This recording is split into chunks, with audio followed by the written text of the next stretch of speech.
Pada tahun 2003, di usianya yang ke-18 tahun, Christine Ann Benson mendaftar di Universitas Quinnipiac di Connecticut, Amerika Serikat. Di tahun pertamanya, dia bertemu dengan Brendan Robert Banfield dan tak lama kemudian mereka berpacaran. Christine lulus pada tahun 2007 dan setahun kemudian di tahun 2008 Brendan melamarnya. Dan pada tanggal 12 Juni 2010 mereka berdua menikah.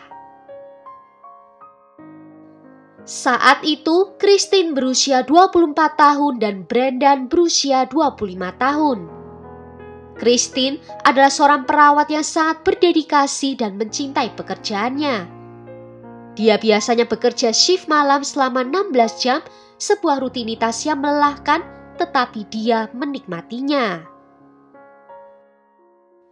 Di media sosialnya, Christine sering membagikan kehidupannya sehari-hari. Dalam beberapa unggahannya, terlihat jelas bahwa Brendan sering menemaninya ke pusat kebugaran. Selain itu, orang-orang terdekat mereka mengatakan bahwa Brendan selalu mendukung dan menyemangati istrinya. Di sisi lain, Brendan jauh lebih tertutup dan tidak banyak mengunggah tentang kehidupan pribadinya di media sosial. Brendan adalah agen federal yang bekerja untuk IRS yang menyelidiki potensi penipuan dan penggelapan pajak. Christine dan Brendan membangun kehidupan mereka bersama sejak mereka bertemu di perguruan tinggi dan mulai berkencan di sana. Menurut orang-orang terdekat, mereka tampak seperti pasangan yang harmonis, di mana mereka sering pergi berdua ke pertandingan sepak bola, berpesta, berlibur, dan bepergian ke negara lain. Mereka tinggal di sebuah rumah seharga $1 juta Amerika yang terletak di salah satu kawasan terbaik. Pasangan tersebut hidup dengan sangat baik secara finansial. Keduanya memiliki gaji yang besar dan mereka bisa menikmati kehidupan yang sangat nyaman. Keduanya sering bepergian secara terpisah untuk bekerja dan akan meninggalkan rumah selama beberapa hari karena kehidupan profesional mereka. Pada bulan Oktober 2017, di usianya yang ke-32 tahun, Christine mengunggah di media sosialnya bahwa dia sedang hamil 3 bulan. Dan pada tanggal 30 Maret 2018, dia melahirkan seorang anak perempuan. Sejak saat itu, Christine mulai sering berbagi kehidupannya sebagai seorang ibu di media sosial. Pada tahun 2019, keluarga Banfield memutuskan untuk menggunakan jasa pengasuh. Mereka bergabung dengan program au pair di mana seseorang dari negara lain akan didatangkan untuk mengasuh anak mereka dengan imbalan tempat tinggal, makanan, gaji, dan juga kesempatan untuk bepergian. Program ini merupakan program pertukaran yang paling terjangkau yang tersedia. Keluarga mendapatkan seseorang untuk membantu mengasuh anak mereka dengan biaya yang lebih terjangkau. Sementara pengasuh anak memiliki kesempatan untuk belajar bahasa baru, bepergian, dan merasakan budaya yang berbeda. Juliana Perez Magalhaes berusia 23 tahun dan berasal dari Brasil. Pada saat itu, Juliana memiliki pacar di Brasil dan mengunggah di media sosialnya bahwa pacarnya akan pergi mengunjunginya. Dia juga mengunggah pada bulan Desember 2021 bahwa dia telah berada di Amerika Serikat selama 2 bulan. Tetapi dia belum bertemu dengan banyak orang sehingga dia mencari teman-temannya yang dari Brasil untuk menghabiskan liburan Natal, Tahun Baru, atau pergi jalan-jalan bersama. Setelah menyelesaikan tahun pertamanya dengan keluarga Banfield, Juliana memperpanjang kontraknya selama 1 tahun lagi. Menurut orang-orang terdekat, semuanya tampak baik-baik saja dengan pengasuh baru ini. Namun, pada tanggal 24 Februari 2023, di sekitar pukul 7:50 di pagi hari, ada panggilan telepon ke 911 dari ponselnya Juliana. Tetapi panggilan telepon ini hanya berlangsung beberapa detik dan berakhir tiba-tiba. Sekitar 13 menit setelah panggilan pertama ini, panggilan kedua dilakukan dari ponsel Juliana dan dia memberitahu polisi bahwa seseorang temannya dalam keadaan terluka. Pada saat yang sama, Brendan menelpon ke 911 dan mengatakan bahwa dia telah menemukan istrinya dengan luka tusukan pisau di kamar tidur dan telah menembak seorang pria bernama Joseph Ryan. Polisi bertindak cepat dan tiba di rumah Banfield dalam waktu kurang dari 10 menit. Petugas menemukan seorang pria dalam keadaan sudah meninggal dunia dan Christine ditemukan dalam keadaan terluka parah di kamar tidurnya di lantai atas. Christine pun segera dilarikan ke rumah sakit. Putri dari pasangan itu yang berusia 4 tahun juga saat itu ada di rumah dan untungnya tidak ada hal buruk yang terjadi padanya. Namun, nyawa Christine rupanya tidak dapat diselamatkan dan dia meninggal di rumah sakit. Informasi awal yang dirilis oleh polisi menunjukkan bahwa pria yang ditemukan meninggal di rumah itu adalah Joseph Ryan yang berusia 38 tahun. Dia diduga telah membobol rumah Banfield dan menyerang Christine dengan pisau lalu ditembak beberapa kali setelahnya. Setelah keluar dari rumah sakit, Brendan menolak untuk berbicara dengan detektif atau media tentang apa yang terjadi di rumahnya. Namun Juliana di sisi lain melakukan yang sebaliknya, di mana dia berbicara dengan detektif dan menandatangani pernyataannya. Juliana memberitahu detektif bahwa pada pagi hari kejadian dia datang untuk bekerja di rumah Banfield dan menyaksikan saat Joseph Ryan masuk ke dalam rumah. Dia kemudian dengan panik menelpon Brendan yang saat itu sudah pergi bekerja dan meminta bantuan. Brendan diduga menyuruh Juliana untuk tenang karena dia akan segera pulang dalam beberapa menit. Juliana dilaporkan menunggu Brendan di luar rumah dengan alasan demi keselamatannya sendiri. Ketika Brendan tiba, dia dan Juliana memasuki rumah dan saat itulah mereka menemukan Christine dalam keadaan terluka parah. Mereka lalu bertemu dengan Joseph Ryan dan terlibat dalam perkelahian fisik dengan Brendan. Brendan berhasil mengambil senjata yang ada di dalam rumah dan menembak Joseph beberapa kali di dadanya. Dan pria itu meninggal tak lama kemudian. Belakangan, Brendan mengkonfirmasi versi Juliana itu kepada polisi dengan menyatakan bahwa dia telah menembak Joseph untuk membela dirinya. Satu detail aneh adalah bahwa dalam pernyataannya, Juliana mengklaim bahwa dia datang lebih awal ke rumah Banfield untuk bekerja. Tetapi seperti yang kita ketahui, dalam program au pair, para pengasuh itu harusnya tinggal bersama dengan keluarga.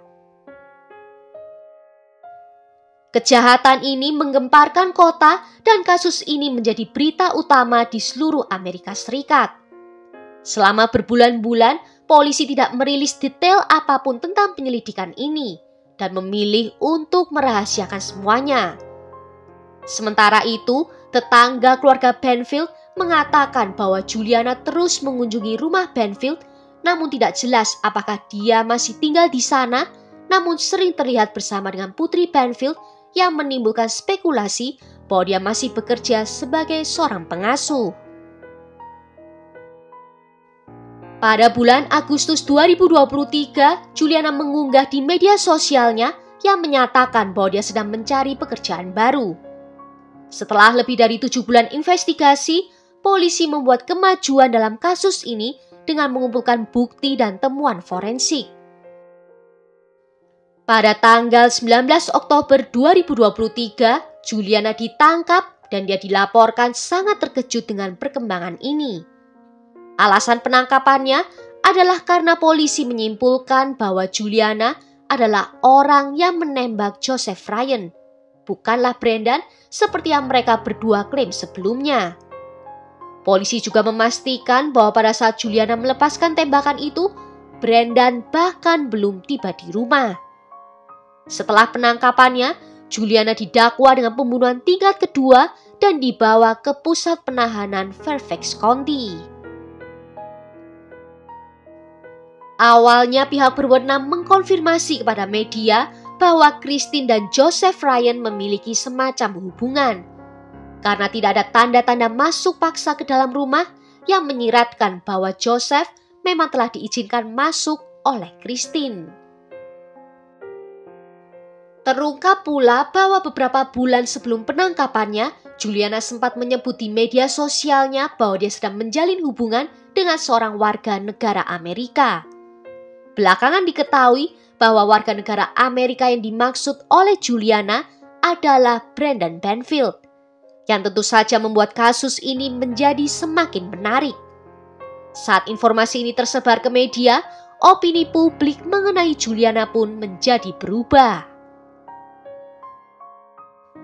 Orang-orang mulai mempertanyakan kisah sebenarnya, dan berbagai teori bermunculan di dunia maya dengan yang paling menonjol adalah bahwa Brandon dan Juliana telah menjalin hubungan asmara sejak lama dan merencanakan kejahatan tersebut bersama-sama. Menurut teori ini, jika Brandon menceraikan Christine, maka harta kekayaan dari pasangan itu harus dibagi di antara mereka. Dan untuk mencegah hal itu terjadi, dia dan Juliana diduga telah merencanakan penyerangan terhadap Christine dengan Joseph Ryan dijadikan kambing hitamnya.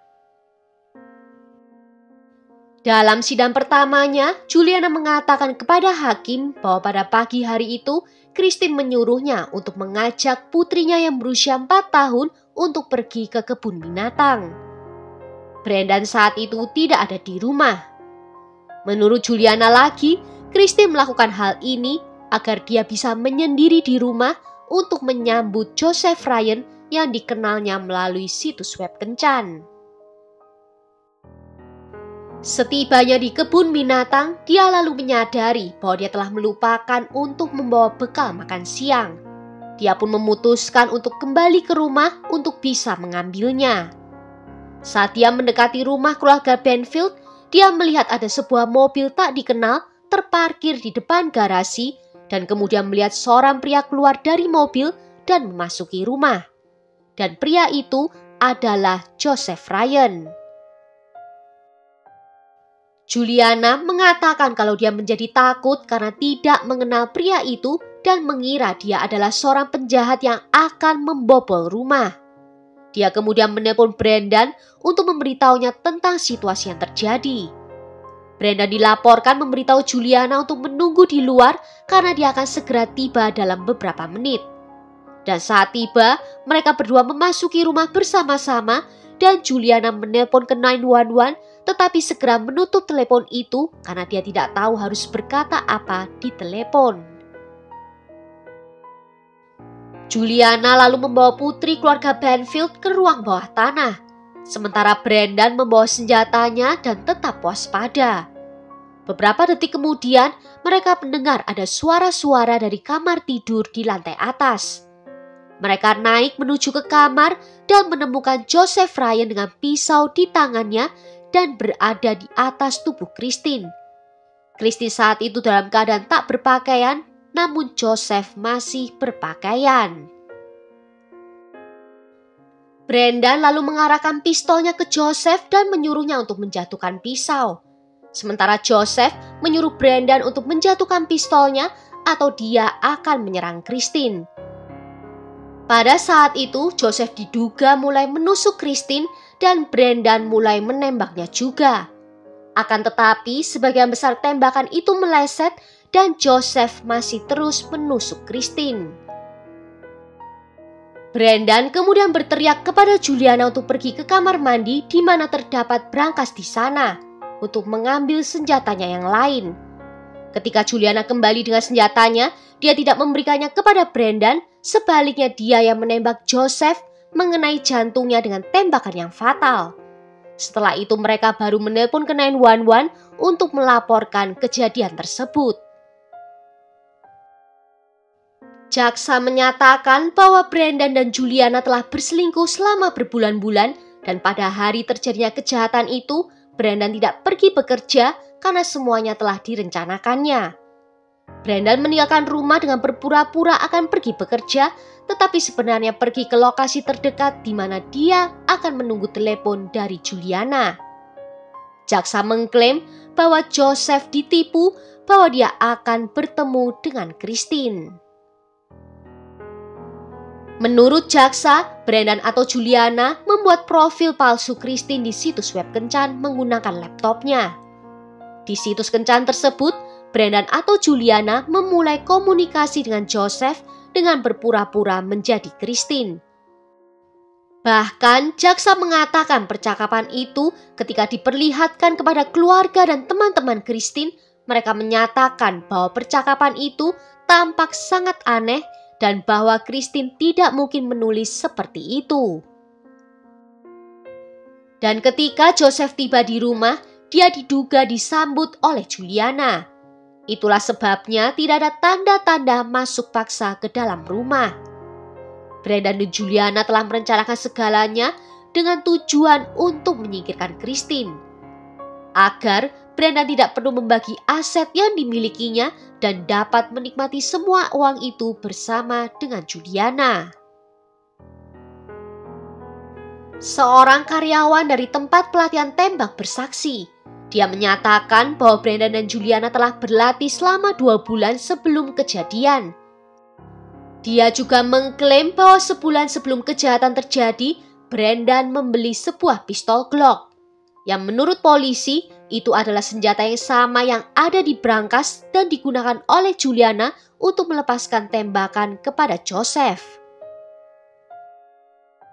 Dalam persidangan, jaksa menunjukkan foto-foto rumah pada hari terjadinya kejahatan dan kemudian menunjukkan foto-foto baru yang diambil beberapa bulan setelah penangkapan Juliana. Dalam foto-foto tersebut, terlihat bahwa kamar yang sebelumnya menjadi milik Juliana di rumah itu telah dalam keadaan kosong. Brandon saat itu telah tinggal sekamar dengan Juliana. Selain itu, semua foto di dalam rumah yang sebelumnya memperlihatkan Brandon bersama dengan Christine dan putrinya telah diganti dengan foto Brandon bersama dengan Juliana dan putrinya. Tim pembela mengakui adanya kemungkinan hubungan antara Brandon dan Juliana, tetapi menegaskan kembali bahwa selama ia bekerja sebagai pengasuh anak untuk keluarga tersebut, dia memiliki hubungan lain dan apa yang dia miliki dengan Brandon tidaklah serius. Brandon juga berbicara selama persidangan, tetapi dia dan pengacaranya menyatakan bahwa mereka akan menggunakan amandemen kelima.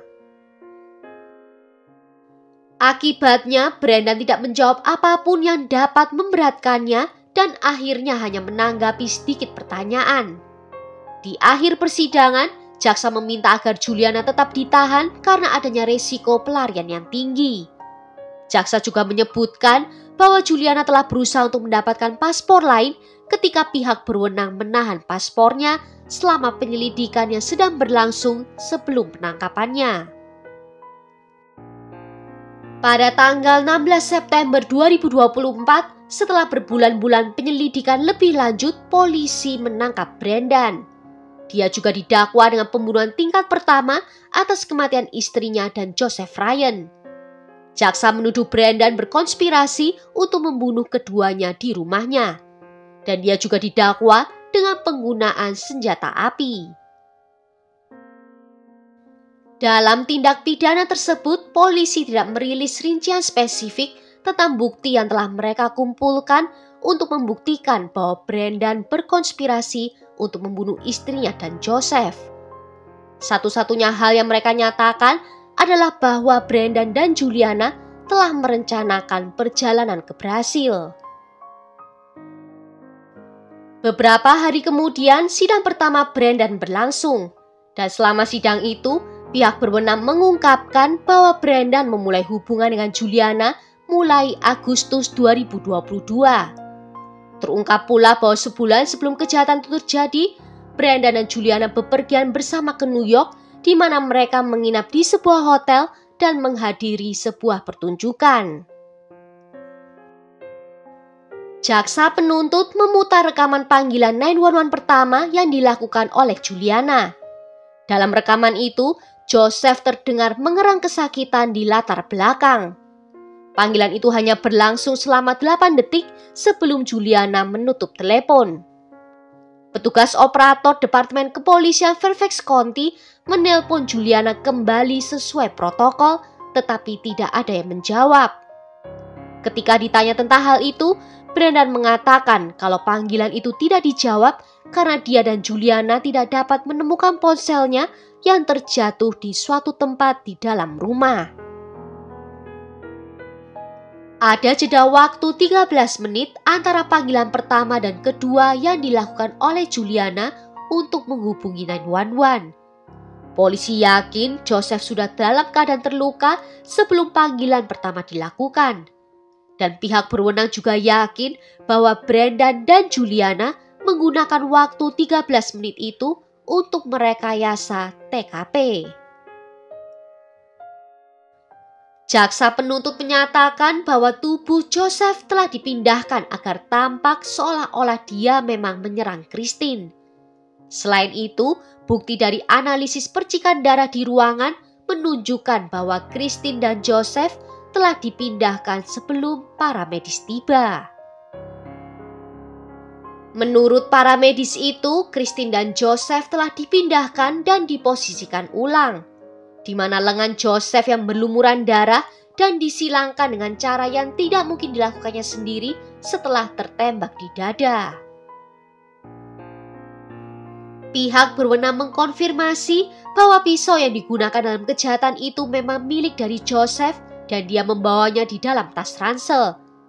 Seperti dalam percakapannya dengan Christine yang memintanya untuk membawa pisau karena dia memiliki fantasi yang melibatkan rasa sakit untuk kesenangan. Selama wawancara dengan beberapa teman Joseph, polisi menemukan fakta bahwa Joseph tidak pernah berbicara dengan Christine melalui telepon atau panggilan video. Dia tidak pernah mendengar suaranya sebelum hari kejahatan itu terjadi. Hal ini membuat pihak berwenang yakin bahwa profil Christine memang dibuat oleh orang lain, kemungkinan Brendan atau Juliana. Sejak Juliana ditangkap pada 19 Oktober 2023 hingga penangkapan Brendan pada 16 September 2024, mereka berdua terus berhubungan. Dalam salah satu rekaman percakapan mereka, Juliana berkata kalau dia berharap Brendan bersamanya bukan karena takut dia akan melaporkannya pada polisi. Pada akhir Oktober 2024, untuk menghindari sidang terbuka, Juliana memutuskan untuk membuat kesepakatan pembelaan dengan jaksa penuntut. Sebagai bagian dari kesepakatan tersebut, Juliana mengaku bersalah atas pembunuhan dan setuju untuk bersaksi melawan Brendan selama persidangannya. Jaksa penuntut mengindikasikan bahwa hukuman Juliana hanya akan berlangsung setelah persidangan Brendan selesai, karena kesaksiannya akan mempengaruhi keputusan hakim dan hukumannya sendiri. Berkat pengakuannya juga dan bukti yang ditemukan, pihak berwenang berhasil menyusun kronologi kejadian. Sidang Brendan dijadwalkan pada bulan Februari 2025 dan hukuman Juliana akan diumumkan segera setelah sidangnya berakhir. Hakim yang memimpin kasus ini adalah hakim yang sama yang mengawasi persidangan Johnny Depp dan Amber Heard, sehingga menimbulkan antisipasi yang besar dengan jutaan orang menunggu hasilnya. Ketika Brendan ditangkap, ibu dari Joseph Ryan mengunggah di media sosial bahwa sangat sulit baginya untuk tetap hidup tanpa putra satu-satunya, dan bahwa satu-satunya hal yang masih membuatnya bangun dari tempat tidur setiap hari adalah harapan bahwa keadilan akan ditegakkan. Baik keluarga Christine maupun Brendan sangat terkejut dengan semua yang telah terjadi. Dan menurut informasi terbaru, putri dari pasangan ini yang kini berusia 6 tahun berada di bawah perwalian kerabat terdekat. Well, sampai di sini dulu kisah kali ini. Tulis ya pendapat kalian tentang kasus ini di kolom komentar. Jika ada yang mau request kasus, juga bisa menuliskannya di bawah. Akhir kata terima kasih karena sudah nonton video ini sampai akhir. Sampai jumpa di video berikutnya. Ciao!